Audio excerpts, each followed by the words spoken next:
Shalom. Dans le livre de 2 Chroniques, chapitre 16, à partir du verset 1, on peut remarquer au travers de l'histoire du roi Asa qu'il a fait beaucoup de faux pas dans sa marche, dans son règne en tant que roi.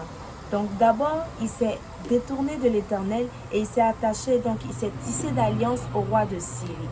Et lorsque le voyant Hanani lui a fait savoir que voilà, tu t'es détourné de l'Éternel, tu as tissé une alliance avec tel roi et voilà les conséquences qui en suivront, il a tout de suite mis en prison. Donc, parce qu'il n'a pas aimé ce qu'il a entendu, il n'a pas aimé les reproches, il n'a pas aimé le fait que le voyant lui dise la vérité et lui dise que ce qu'il a fait n'était pas bien, tout en lui mentionnant les conséquences qui allaient avec sa désobéissance, avec son éloignement du Seigneur.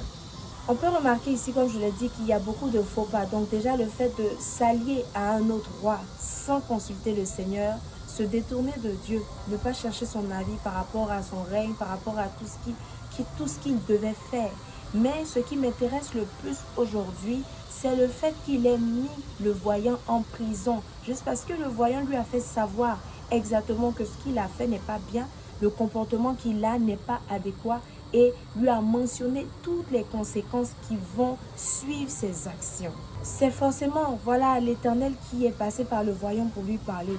Et nous, en tant que chrétiens aujourd'hui, souvent des frères chrétiens peuvent venir nous parler en tant que frères et sœurs, voilà, dans la fraternité et tout, et venir nous faire savoir que, oh, le Seigneur m'a montré une vision sur toi, ou le Seigneur m'a parlé en rêve sur toi, et il m'a clairement montré que tu étais dans une position qui ne lui plaisait pas, ou tu es en train de faire des choses qui ne glorifient pas son nom, ou tu es toujours dans des pratiques qu'il n'aime pas, donc détourne-toi de ces pratiques. Voilà, le Seigneur m'envoie pour te faire savoir qu'il est encore temps pour toi de changer de voie. En fait, ce genre de message. Et généralement, on se fâche contre ces personnes-là qui viennent nous parler de Dieu.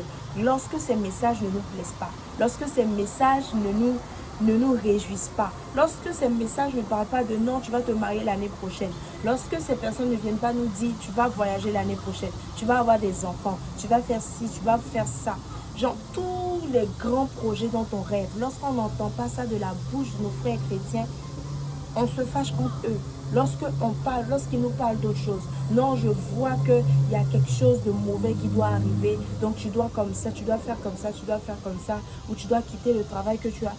En fait, lorsqu'on nous envoie des messages d'alerte de la part du Seigneur, lorsqu'il nous parle des visions, des rêves, d'alerte, d'avertissement de la part du Seigneur, on se fâche contre ces personnes. Et tu vas voir qu'il y a des chrétiens qui vont jusqu'à ne plus parler à ces personnes, ou il y a des chrétiens qui vont jusqu'à ignorer ces personnes. Ils sont dans la même église, ils participent aux mêmes activités de jeunesse, ils font souvent même le même travail à l'église ensemble, mais ils s'ignorent, ils s'insultent, ils se boudent et ils vont même jusqu'à parler mal de ces frères et sœurs-là qui viennent leur porter le message du Seigneur à d'autres personnes dans l'église, juste parce qu'ils ont reçu le message de ces personnes.